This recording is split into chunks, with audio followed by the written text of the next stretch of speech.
తిరుమల ఎంత శోభాయమానంగా వెలుగుతోందో.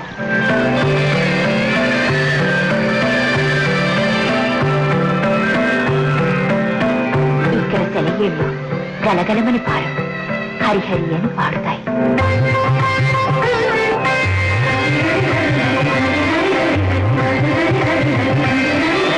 ఈ కొండ మీద ప్రతి చెట్టు, ప్రతి పొద మహారుషుల ప్రతిరూపాలే.